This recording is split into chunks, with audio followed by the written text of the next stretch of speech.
Hi there, I'm Rebecca and a really warm welcome back to my channel, PumpkinBecki. In this week's video, we're going to be setting up a live British bumblebee colony in our garden. Let's get started.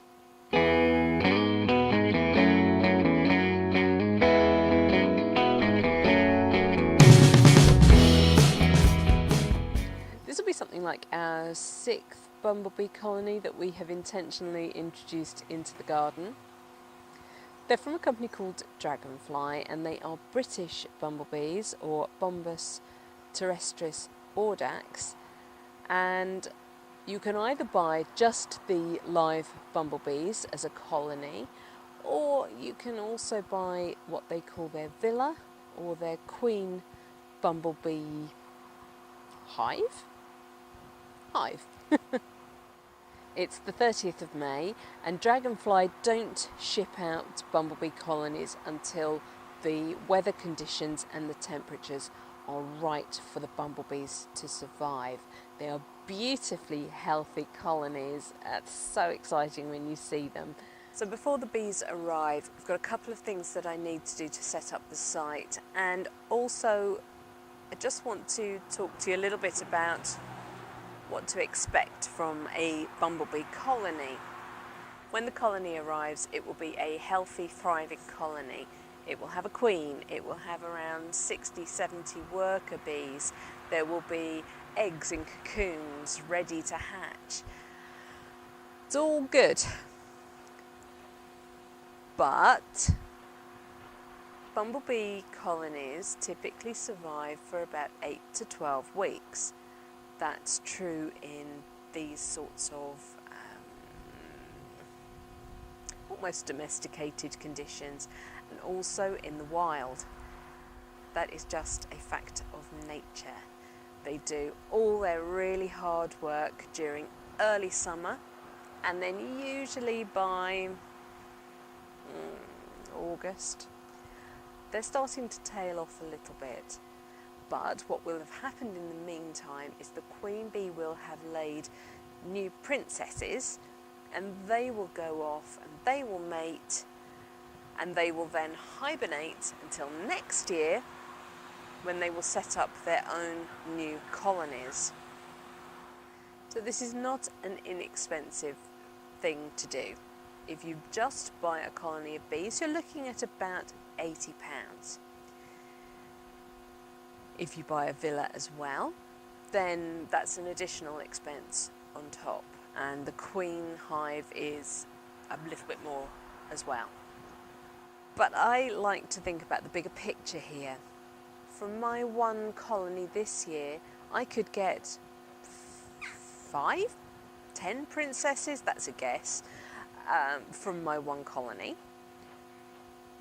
They are all hopefully going to go off and start their own colonies next year. So I am helping to bolster the natural, native, wild bumblebee population in the local area. It's not just about what I'm doing here, now, today, in my garden. It's about the future. Bumblebees are incredibly important pollinators.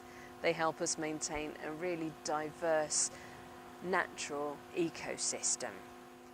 They are the sole pollinators for things like kiwi, cucumbers, aubergines, courgettes, pumpkins, all those really fun things that you like doing in autumn, like carving pumpkins. Just say a little thank you to the bumblebees for that, because they are designed to fit inside those enormous flowers and to pollinate them in a way that no other pollinating insect can do. And they are fascinating to watch, absolutely fascinating. So although 2 to 3 months may seem like a very short span of time for such an investment as £80, you and the planet are gaining so much from it. Let's talk a little bit about location. I'm going to be siting the villa here in the bed behind me. I'll have the entrance facing east, so that the villa gets morning sunshine, which will help to warm the colony up after a night of sleep. But by the time the sun moves round, the pergola, the grapes that grow on the pergola, and things like the Fatsia japonica will all help shelter the bee pole and villa and colony from the really hot midday and afternoon sunshine.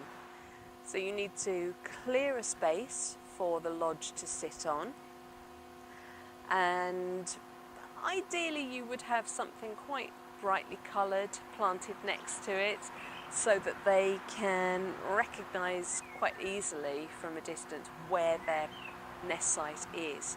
Once the bees get here and we release them, we will talk a little bit about how the bees actually navigate back to their nest. So this is the Dragonfli Bumblebee villa, and I just wanted to give you an idea of the size and where we're going to locate it. You can see that the Fatsia is giving a really nice canopy over the top of the bee pole, so it provides a backdrop and a canopy. It's going to help protect it from adverse weather, and it's also going to protect it from really strong afternoon sunshine. So you need to strike a balance between shelter and obscuring the villa entirely. So here we've got a nice clear direct path to the entrance, but surrounding it are protecting plants. The bees have arrived. This is their carry case that they come in. Inside there will be a reservoir filled with a sugar solution, and that helps to get the colony up and running before it can really get foraging and start producing its own food. But they cap it off for travelling purposes, so we need to reattach that now.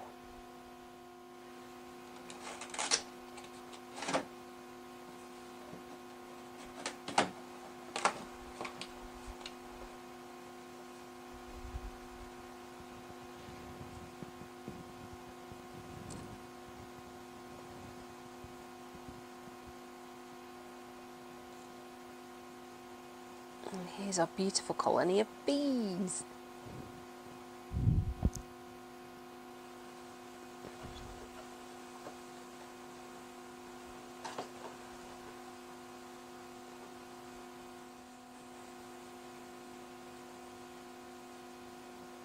Just taking the little cap off the solution, and then you reinstall the colony on top, and then we're going to leave them in the dark just to settle down again, somewhere nice and quiet. Bumblebee colonies are very susceptible to wax moth and their larvae. Dragonfly have developed this biological larvicide, which is supposed to help prevent and control wax moth. When they do take hold of a colony, they really do take hold of a colony, and they cover it with stickiness, and the larvae just eat everything. But with luck, and by using this solution, we should be able to hold them off until the colony starts to collapse, end of July, August time. So this is it. It's B401 Sertan biological larvicide. So we use 10 millilitres of the Sertan to 200 millilitres of water. And this product can actually be used for honeybee hives as well.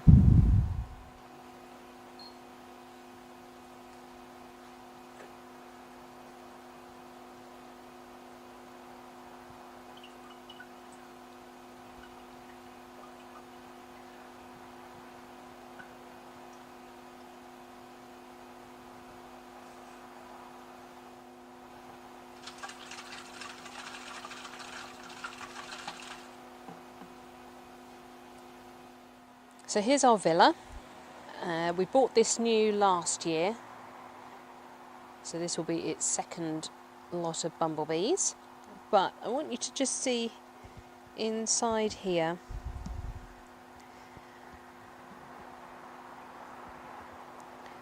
All this damage was actually done by the wax moth larvae.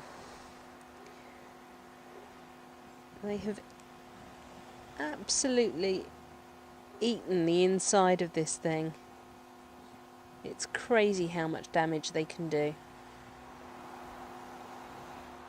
So we've had the villa stored safely over winter, and we've taken it out, given it a really good clean, made sure there are no spiders in there, made sure there are no more larvae or anything in there.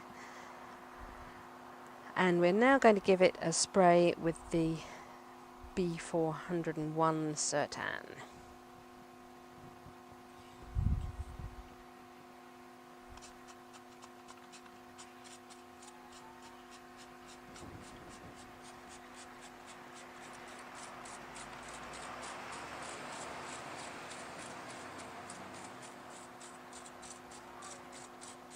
Interestingly, the B401 Sertan smells a lot like mouse urine, and we imagine that is to mask the smell of the colony from the wax moth as much as possible.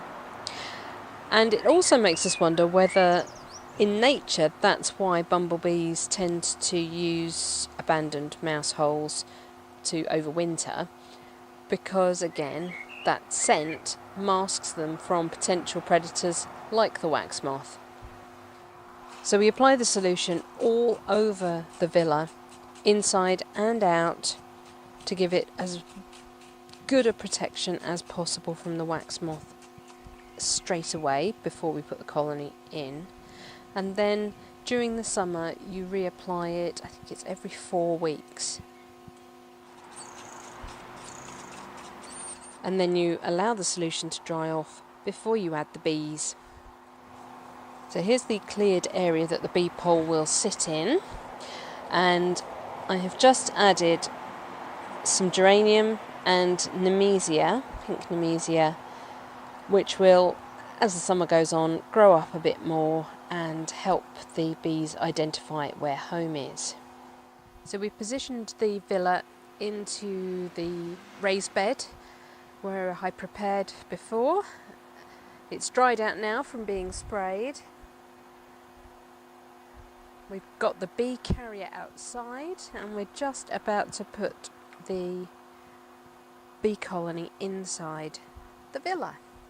So when you unbox from the carrier, you take the white box with the colony inside it and the feeder, the whole thing, and that's what you put inside. You don't take the plastic part out.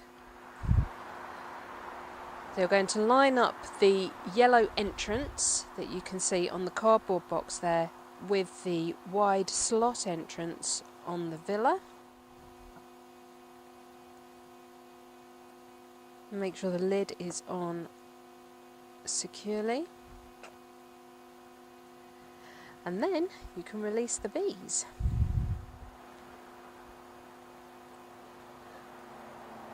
We've now slid the yellow door away, and I can see the first bee starting to come out. Make sure that you've got the colony pulled right forward to the front of the villa. The first couple of bees you're going to see coming out will be sort of guard bees. They want to know what on earth's going on with the colony. You've been jiggling it around. They want to know why. So they'll probably fly off, and then they'll come back quite quickly. And the next ones you'll see will be the ones that may well take flight.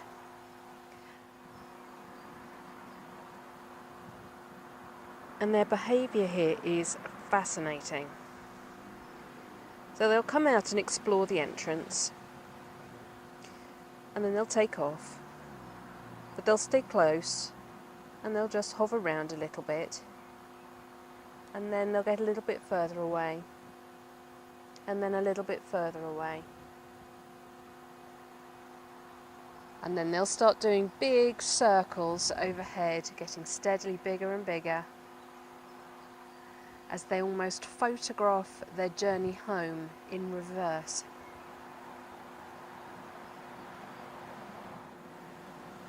They're looking for landmarks that they can use when they return home.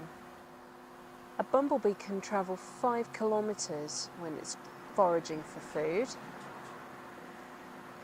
So it needs to have a really good memory of where it's come from so that it can come back to its hive, back to its colony, back to its queen. These bees are absolutely beautiful.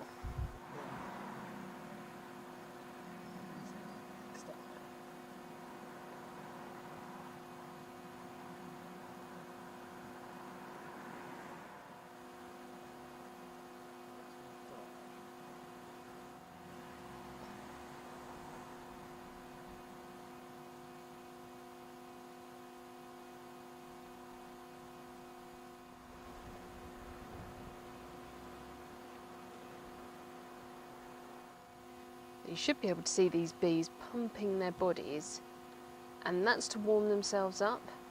That means that unlike the honeybee, they can actually fly at lower temperatures.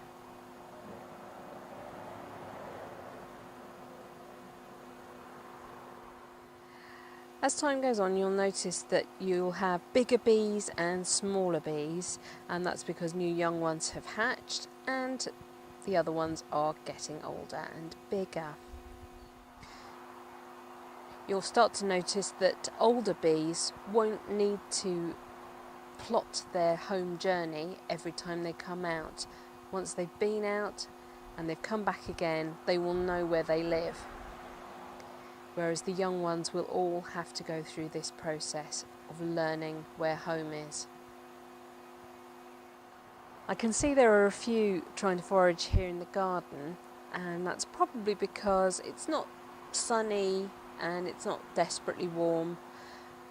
Normally when we've released bumbles before, they tend to go in these big circles, big circles, big circles, right up into the sky, and then they go foom, and then half an hour later they'll come back.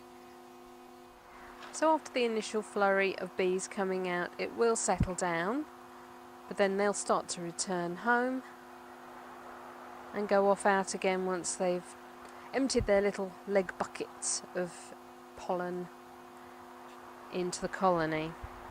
Try to put the lodge somewhere where you don't necessarily need to cross in front of.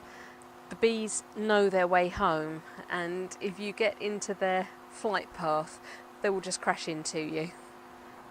And please don't be afraid of bumblebees. They are very gentle. Unlike wasps, they only have one sting, so they will only sting you if you really, really threaten them.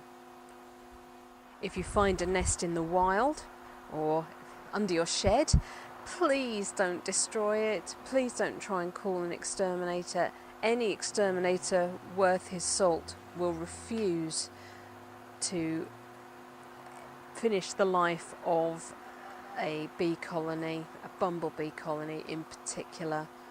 They are absolutely essential to life on this earth, and we should be doing everything we can to protect them.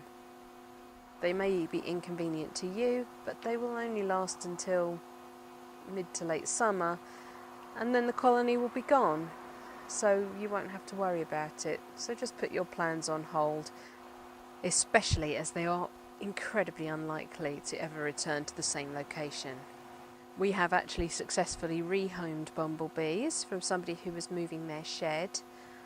They considered calling an exterminator. I begged them not to, and we went along with a box and collected the bees, had them here at home, and considering it was probably June, July time and the colony was in full flow, we managed to get most of the workers and the colony into that box, and they survive for another 2 months. Obviously, take precautions, keep children and pets away from the hive. You want these bees to be happy in their surroundings, not under constant threat of invasion by small children and dogs.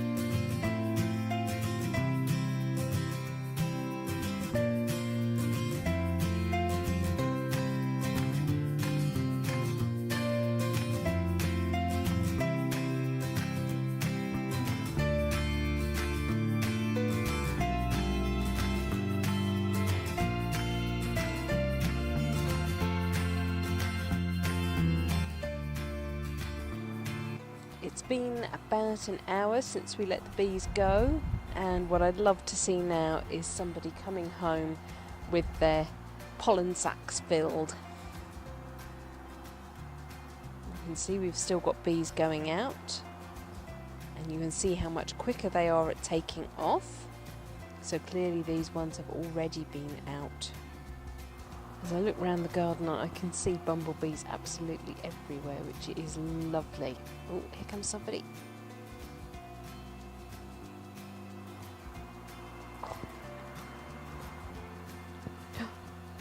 Yes, lovely pollen.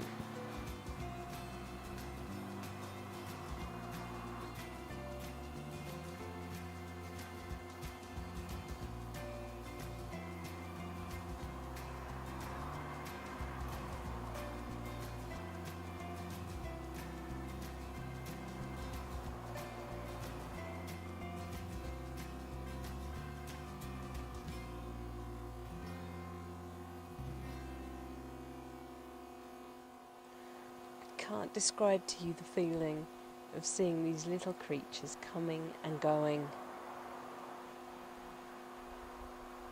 especially when they come back with lots of pollen.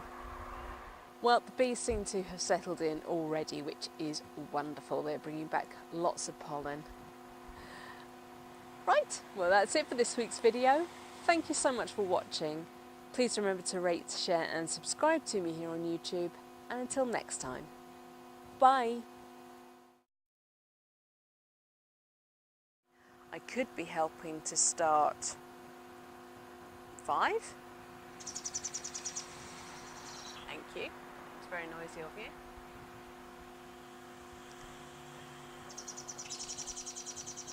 Why are we shouting?